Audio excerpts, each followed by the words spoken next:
Hey, it's Rob. Welcome to Axel's Garage. Today we have a very different video. We'll put it in the rant playlist, but it's really not a rant, and it's not a political video, right? We really, somebody commented a couple videos ago that we were talking about politics, and we weren't.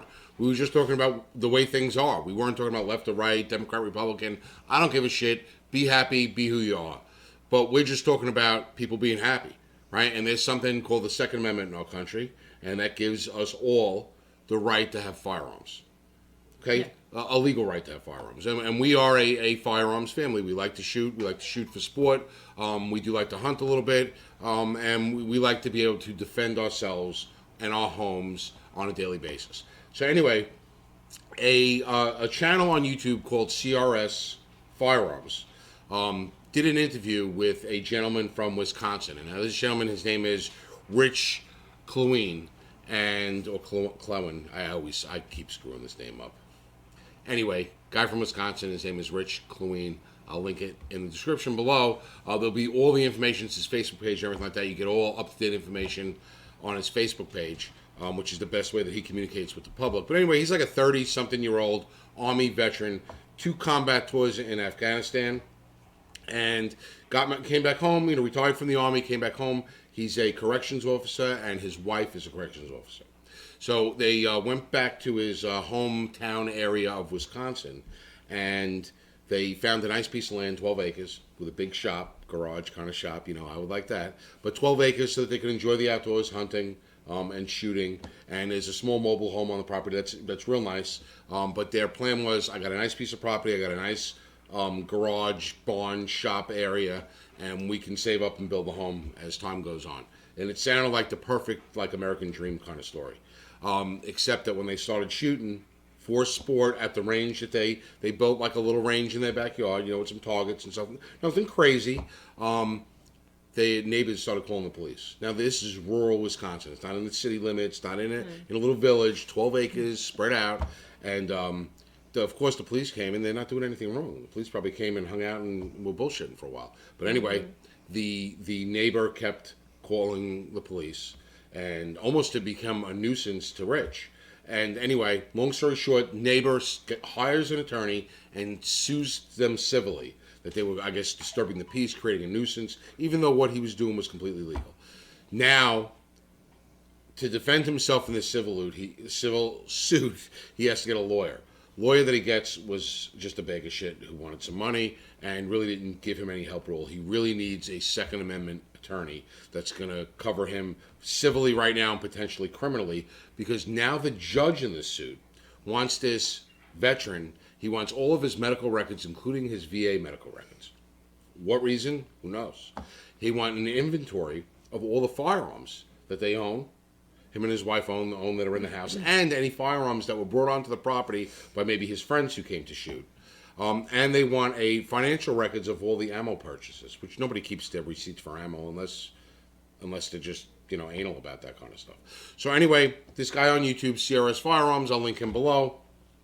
He did a nice interview with him. He went on site, did an interview, and explained the whole story. And CRS Firearms asked that any YouTubers out there who are interested in this kind of stuff, he gave us permission to post his video, and we'll do that coming up in a minute or two.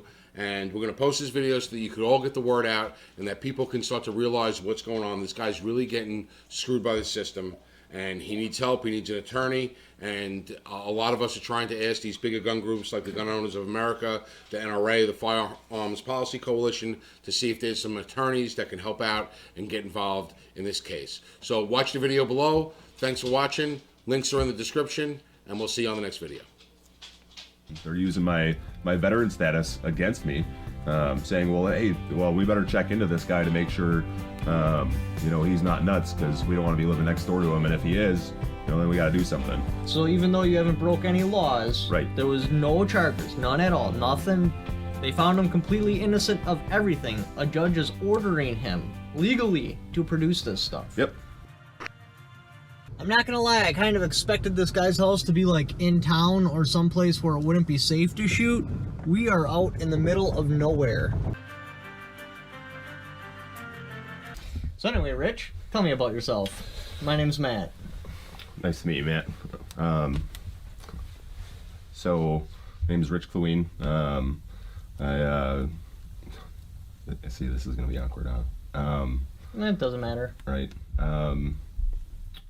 So I spent 6 years in the United States Army. I was a combat infantryman. Done 2 combat deployments. Got out and done all kinds of different things. I've been an electrician. I've worked for a vet clinic. Been a corrections officer. And I moved back home and enjoy being around my family and the support that that provides. And here we are. Right on. Why did I move into this house? And when? I've been here for about 2 years. I kind of had some criteria for looking for a place. One of the things was I wanted at least 10 acres. I'd like to raise some cattle and just have some space to be able to enjoy my hobbies. And I noticed you got a fireplace. That's something I definitely wanted for my house and failed to get. Yep, absolutely. I think it's neat being able to, power goes out or whatever, you have the ability to, stay warm and cook food and that sort of thing. And I mean, I know it's kind of primitive, but it's important to me. I got a 46 by 70 shop. I'm into woodworking, and I, do all my own kind of, maintenance on vehicles and that sort of thing. So basically, this place is pretty permanent. You have no intentions of moving. Right. Yeah. I mean, I grew up. Set your roots down. I grew up living, living with my parents. We didn't move around. They had a trailer on their property before they built their house, and I've got a mobile, and my wife and I's game plan is to eventually build a house on this property and just make it our own.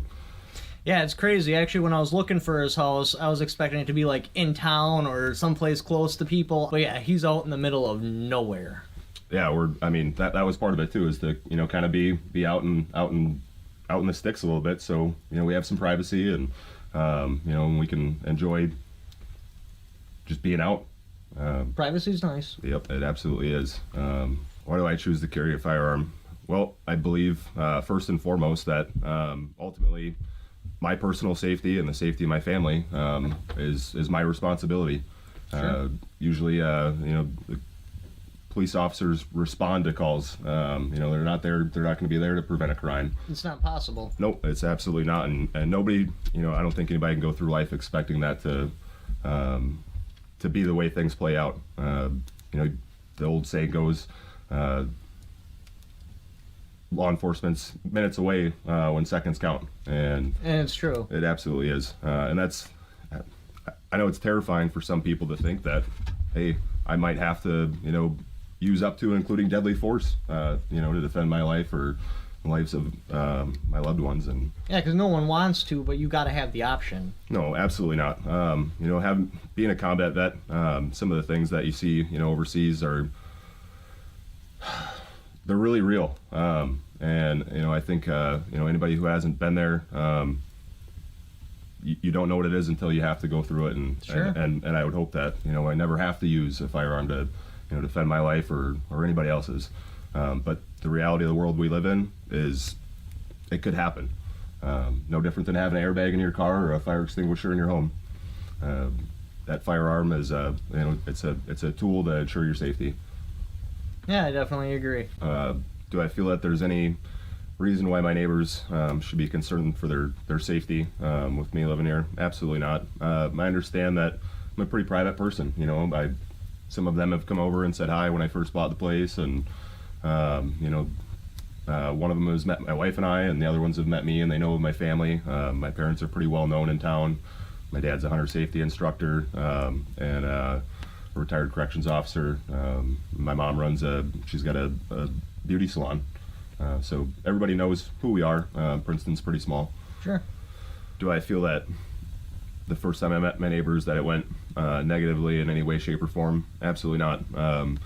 Glover's over across the way. I met the husband and one of their children. They stopped over shortly after I bought the place. And we introduced ourselves, and they said that they're hunters, and I kind of let them know who I am, and that I like to shoot and that sort of thing. Actually, the people that are suing us, the Hayashis, John stopped over the day that I was moving my vault into the house with my mom and dad, and he actually gave a suggestion on how to get it out of the bed of my truck and get it into the house. Did you meet them right away when you moved in? I would say maybe it was a couple of weeks after I had closed on the house, and I'd call it right away. Yeah, I mean, it wasn't like a year later or 6 months later or anything. Because how long have you lived here total? Right about 2 years. Okay. Do you feel you're proficient / trained to handle firearms safely? Absolutely. I've got a pretty extensive background, having been a combat infantryman. So I've handled everything from belt-fed automatic weapons to 40mm grenade launchers, M4 platform, AK-47s, all that sort of stuff. All the ones you have in the house, you have ample trigger time on? Absolutely. Absolutely. You understand the ballistics, trajectories, Yep. penetration power? Yep. And that's something that I pride myself in, is the amount of knowledge that I've sought out as a firearm owner. Certainly you don't want to be walking around, concealed carrying and be running full metal jackets in your Right daily on. carry. You know what I mean? You have to understand what the ballistics of that round are and velocities and penetration capabilities for different things, and that's important. I think more people should be aware of that. Oh, exactly. They really should. Yep. When was your first negative encounter with your neighbors about shooting firearms specifically? I would say the first time that law enforcement was called. Again, they've never come over and said, hey, we're having a birthday party or something. Can you guys, tone it down or not shoot on this day or, what have you. It just immediately started with law enforcement showing up and saying... Just, they showed up out of the blue. There was no preamp, no Nope. warning, Nope. nothing. Nope. Nobody called and said, hey, knock it off or hey, can you... Nothing. They just started with calling law enforcement, and that's the way it kept on going, and actually it's still going. Aside from law enforcement, what was the first legal action they took? And did the law enforcement actually do anything then? Like, when they came in, did they find anything wrong with what you were doing? Any criminal records? Anything wrong with any of your firearms? Anything at all? So did law enforcement ever have any issues with what we were doing? Nope. If as you saw pulling up, you kind of walk between the house and the shop, and then you come back up on the deck where we shoot from. Yeah, I mean we even position the range where there's nothing behind that in terms of people's homes or structures or anything. No, law enforcement's come out and they walk right back up on the deck, and we're sitting there barbecuing and hanging out and having a good time, and they never have a problem with anything. It's all of our firearms are sitting out. Everything we're doing is transparent. They've never had an issue with anything any of the times they've been out. How many times have they come out before things escalated? I would guess at least a dozen, if not more, before they started saying, law enforcement was like, hey, they're saying it's a safety issue now. They're concerned about this, that, and another.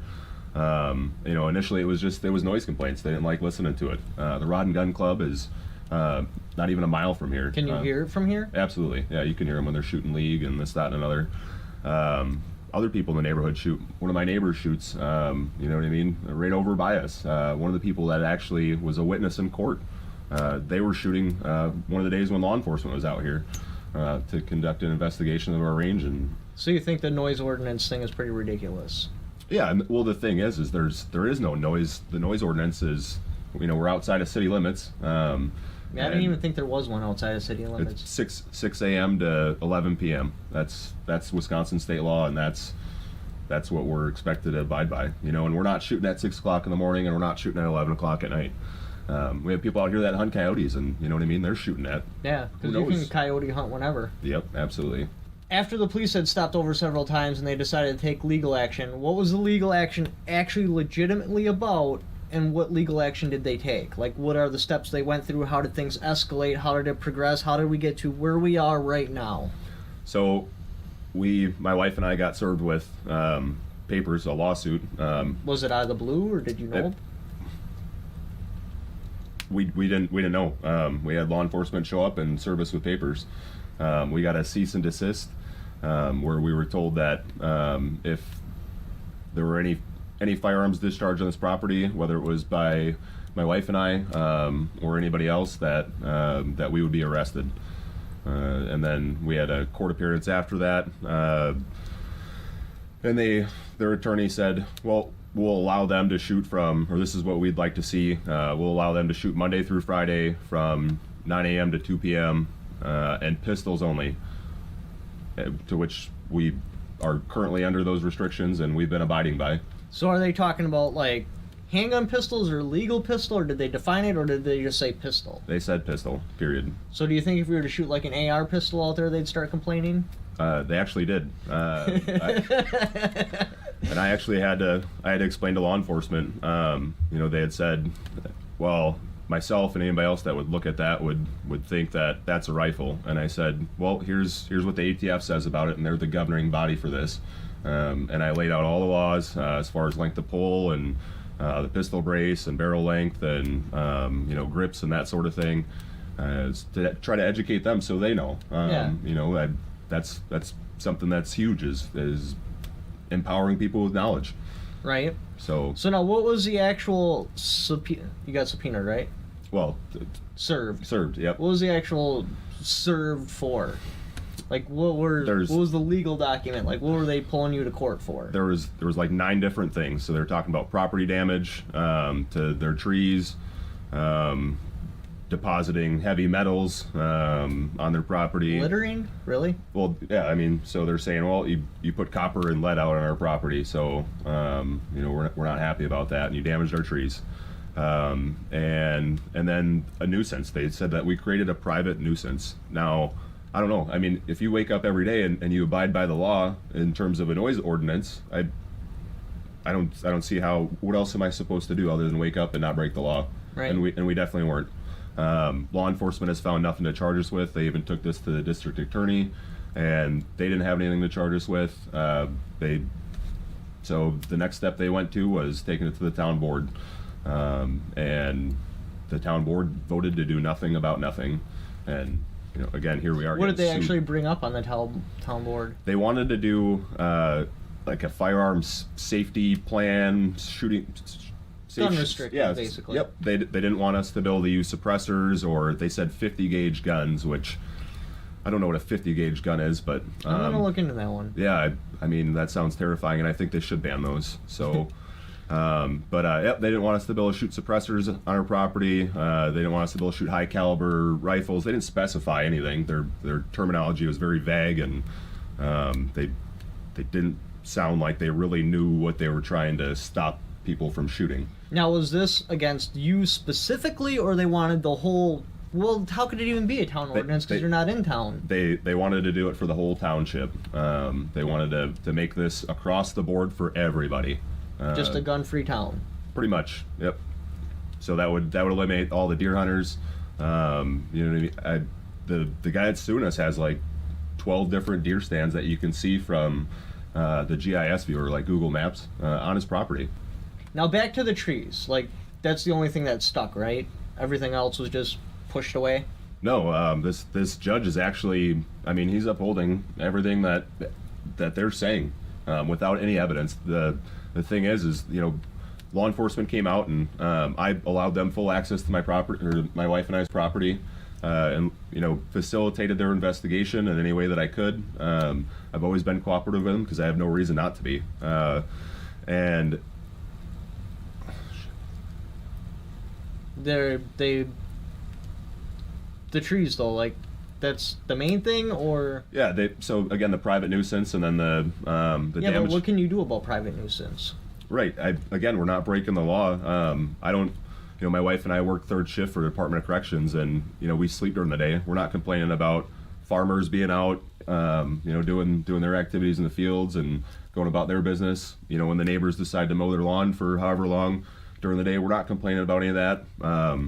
Their dogs barking at midnight because they're out for a fish fry or wherever they are, but you know what I mean? We're not complaining about anything. The only time I've ever called law enforcement on anybody was after all this started, and one of them was standing on their property taking pictures of me on our property, which, I mean, I have a reasonable expectation of privacy, even though you can see our property from the road. And I think there's laws against that. Something about a peeping Tom. Right. Yep. So, and then they've got drone pictures that they've brought into court, and they say that they know what our schedule is, and that's how they know there's people out here shooting when we're not here. Well, that's the other thing is they said that that we had a shooting range or a shooting range in our shop, and that we're basically running a commercial range out here, and there's people coming out whenever, when we're not home. They said they know when we're home and when we're not, and there's people out here that people coming out here when we're not home. Which, if that's the case, nobody's ever been invited to do that. Yeah, right. And we're not running a commercial range. We like to shoot firearms. Like, So now, obviously, you can't do anything about the nuisance and stuff. There's nothing you can do. Right. But obviously, the trees, there was something you can do. Did you try to come to any resolution or try to solve the problem? law enforcement told us, by the time this got to the point that it did with the lawsuit and everything, they told us not to contact them. They said these people, it would be a bad idea if you go over there and say anything at this point. They don't want you to, to communicate with them or to do anything. So we just said, okay. And then again, the next thing that I believe we got served after that. So. But did you offer to pay for the damages of the trees or anything in court? No, because they haven't proven anything. That's the other thing is, so they brought all this stuff to court. Green Lake County Sheriff's Department has done their investigation, taken pictures, azimuths, but everything. And they've said that there's nothing that they can charge us with. There's no criminal damage to property because there's no evidence. There's no proof that my wife and I damaged their property. Law enforcement conducted an investigation and said They just washed it all away. They said you guys deal with it or whatever the case was, but they said we're not going to charge them with anything because we haven't found any laws that they've broken. Do you feel you've been treated fairly? Absolutely not. Try not to smile. So I actually just for argument's sake, I was like, what happens if I Google what to do when I have a problem with my neighbors? Well, they listed 8 steps, and it definitely didn't say the first thing or the second. In fact, the last 2 items on that list were call law enforcement and file a civil suit. It didn't say sue your neighbors or call the cops on them right away. Didn't they do a article in the paper too? They did. It was the Princeton Times Republic. They did an article on the meeting. They brought up the firearm safety ordinance that these people's attorney had submitted to the town board, and again they voted. 2 out of the 3 people voted to do nothing about nothing. They said this isn't anything that we're going to do anything about because we don't see anything wrong here. In fact, that town board meeting, my wife and I went to that, and that's the first time we've ever been to one, and nobody from the complaining parties showed up at all. Really? Nope. In fact, we had heard through various people in the community. I don't want to out anybody, so I'm not going to say any names. But they had said that, hey, don't go to this. These people are gonna come in there and they're gonna shoot it up. So there was actually 2 roving patrols outside, a Princeton police officer and a Green Lake County sheriff, and then there was an armed sheriff's deputy in the town hall meeting. Oh wow! And yeah, I mean, we were sitting there, and I was sitting next to a guy and talking to him. He had no idea who we even were, and I mean, again, we showed up and nobody else from, again, the people that are complaining about this didn't show up to express interest in it. They just submitted their document through their attorney to the town board, and they went over it and voted not to do anything about it because they didn't see an issue. Now, from what I understand, they kept asking for things and trying to make it so you wouldn't comply, and they've eventually hit a point where you've drawn the line in the sand where you're not going to comply anymore. So what exactly are they asking for that you're not willing to comply with, and are you prepared to go to jail, and when would you go to jail if you don't comply? So they do what's called discoveries. You have to answer questions, and it's any information that could be discoverable. So the big 3 things that they keyed in on, and there was a whole list of them, and we answered some of them because we felt that it was fair, to give them information that they were seeking. Even though this isn't a criminal thing. Right, this is a civil suit. So the big 3 things that they keyed in on when we went to court this last Thursday was they wanted access to my VA medical records, my military service records. They wanted an inventory list of our firearms that we have in our house, and any and all receipts from, I believe it was Fleet Farm, for ammo that we've purchased. Now, they just specifically said Fleet Farm, or they wanted you to bring bank records and show... They want our bank records. And when we answered discovery questions, they're like, well, where have you bought ammo from? They wanted online stuff and this, that, and another to, like, I mean, I don't know if they thought we were buying pallets of ammo from somewhere, because they say that we've shot a whole lot more than what we actually have. And again, there's no laws against ammo possession limits or how much you can shoot in a day. Yeah, this isn't California. Right, yeah, no, it's definitely not. So we said, well, I'm sitting there trying to think, I'm like, where have I bought ammo from in the last year? Well, Fleet Farm. And they're like, okay, well, we want all your receipts from Fleet Farm. And I'm like... Because I saved those. Yeah, right, yeah, I mean, you know, and they're on, you know, every receipt now, for the most part, it's on like that heat set stuff, so after it goes through the washer or dryer, or, you know, it's gone anyway. And right.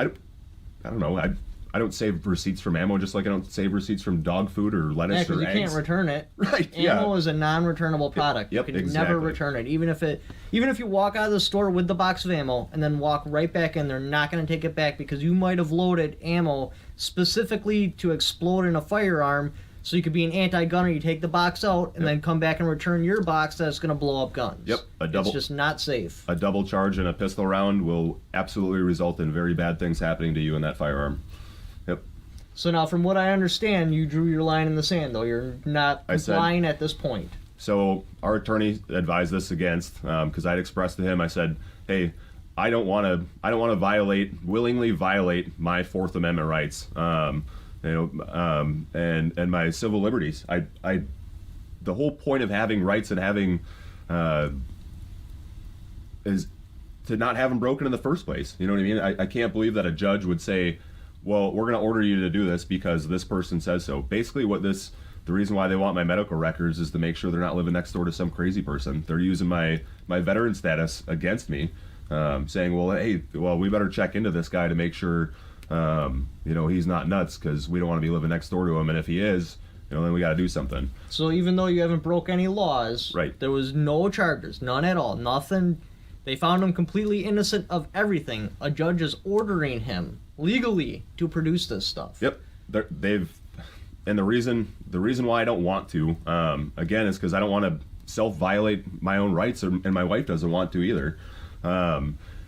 Everything their attorney has asked for, this judge has ordered that we give to them. I mean, even though our attorney put in a protective order for my medical records, which are also protected by HIPAA. They're federally protected. It's federally protected information. And the right to privacy of your personal effects, which would be, our firearms. My wife and I don't want to give up that information. We don't want to willingly violate our rights, but this judge has ordered that we do so.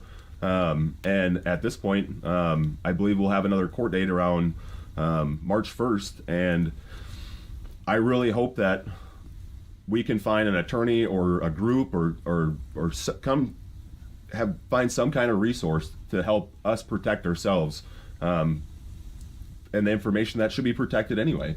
Who would want to give up their medical records? Like, I don't have anything to hide, but I don't want.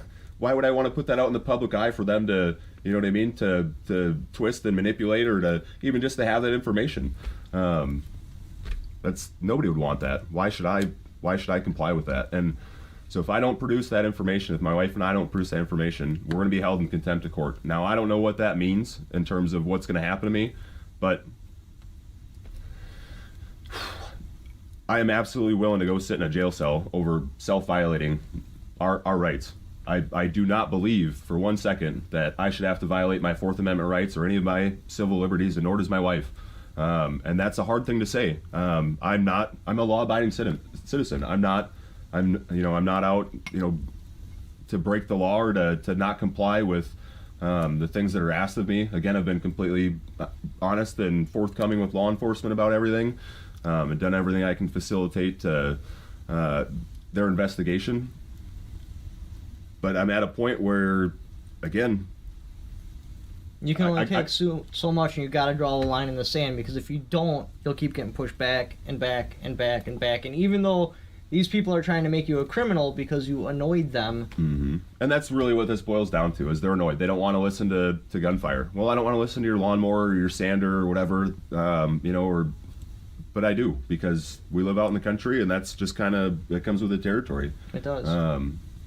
God forbid somebody else makes some noise that you don't like, And what other noise can you possibly make? I mean, seriously, like any other noise at all besides like doing reckless driving on the road, where a judge would order criminal or medical records, inventory of all the firearms you own, bank records. From what I understand, my understanding of the law, it would be difficult for, even if this was a criminal case, it would be difficult for law enforcement or a judge to gain access to my medical records or an inventory of our firearms. Like, that would be difficult in my understanding, because those things are so highly protected by the Fourth Amendment and your civil liberties. But here we are, and we're being ordered by a judge to produce these documents, and everybody that I've talked to about this in the community, there are so many people that are supportive of us and can't believe this is happening. They're like, how did this even make its way into court?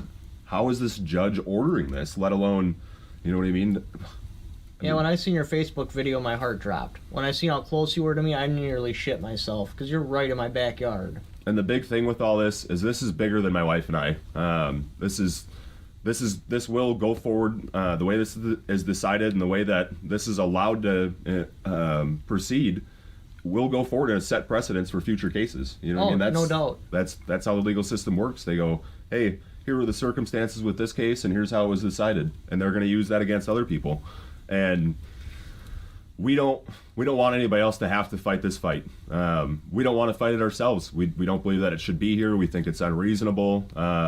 They should have came over and talked to us. They should have approached us or used a mediator. But the way that they've gone about it is just, it's not reasonable. I don't think anybody would want this to happen to them. After seeing your range, no. No, yeah, I mean, we've taken so many different steps. We've limited our shooting hours on our own, and told law enforcement, hey, tell them, like, we'll only shoot these days, or this, from this time to this time. We've stopped shooting at rifle distance when we heard that it was a safety concern. And then that wasn't good enough. So then we went and took down the targets that were out there so they wouldn't think we were shooting at them. So what's the story with the tires? So we were going to use tires as berm stabilization to help hold up the height and to allow us to achieve. I see that at a lot of ranges. Yep. So somebody called the Department of Natural Resources, and we got a letter in the mail from the DNR saying, hey, there's been a report of a large amount of tires being deposited on your property. What's going on with this? So we contacted the DNR and said, here's what our game plan is. Here's why we have them. Here's what we're going to do with them. And they said, you're going to have to apply for a permit. It's $500 for some kind of a high volume, low waste or something like that. But they led me to believe that $500 application was probably not going to get approved. So I asked them, I said, well, all right, you're basically saying that we can't do this. What do you want us to do? And they told us that we have to dispose of the tires in accordance with the law and provide them with documentation. So my mom and dad and my uncle and my wife and I and some of our friends, we loaded up every single last tire, and we trucked them all the way to Auburndale to Liberty Tire Recycling. We paid just a little over $2,000 between fuel and disposal costs to get rid of these tires. We did the right thing because that's what we've been trying to do with all this. Right. They didn't end up on some back county road or something like that, or getting burned somewhere. We did exactly what the DNR wanted us to do. We provided the DNR with documentation, and they were satisfied and thanked us for doing the right thing. So not only do they not want you to shoot, they're even attacking the ways to make you shoot safer, so when you do shoot, it's safer. Right. I mean, we thought that was a great idea. I'd looked at the EPA's website, and apparently what the federal government thinks is an okay way to use a problem item like old tires, the Wisconsin DNR doesn't agree with. And so we were wrong, and we made it right. That's really good of you, though. What else do you do? Again, you wake up every day and try not to break the law, and you don't. And all right, so explain to me what we're looking at here. Okay, well, this is our back deck. They describe it in their lawsuit as our improvised shooting platform. And part of the reason why we shoot from the deck is, well, because we're out here barbecuing and stuff during the summer, and it's elevated, so when we're shooting, you're shooting down at an angle. So where are you currently limited to shooting to? Right here. This is 34 to 38 feet off the deck. Just these targets right here. No further than this berm right here is what we're allowed to shoot, and pistols only. At what time? We're 9 a.m. to 2 p.m. Monday through Friday is when we're allowed to discharge firearms on our property, unless it's in defense of our lives or what have you. And what were the houses that said crazy stuff? So that house right there, which was built after we bought the property. I'll show it on Google Earth. And then over here. Where I don't. Oh, there's a house. That yellow one. Yep. And then I think you can kind of see through the trees the actual people that are suing us, like way over that way. I'm not sure. There's definitely a structure over there, but I can't, like, if it was summer, I wouldn't be able to see the structure at all. Nope. No, you wouldn't. So how can people help you? How can they get a hold of you? What do you want them to do? Because people are going to see this, and they're going to want to do something. I mean, your story is heartbreaking. They just want to do something. What would you advise people to do? Well, I mean, first and foremost, knowledge is power. You know, the best thing that you can do, and I think one of the best things that we've done, is research what your laws are. Know what your noise ordinances are.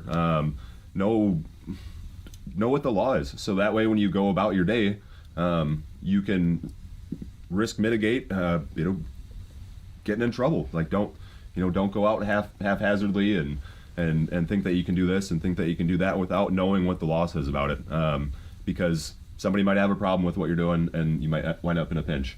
As far as things that people could do to help with this, on top of that, write letters, write emails to Wisconsin congressmen and tell them how you feel about this and what you think about it, and what your standpoint is on not only our case but just the assault on the Second Amendment in even the state of Wisconsin.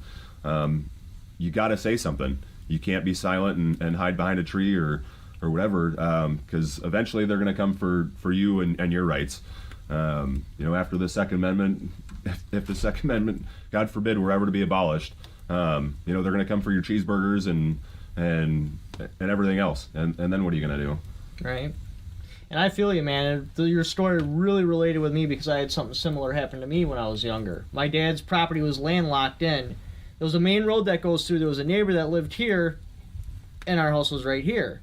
He owned all the property surrounding us, and we didn't own like a half acre. We owned 7 acres. We had a proper berm set up. We were shooting on a downhill angle. It was not possible for the bullets to go anywhere else.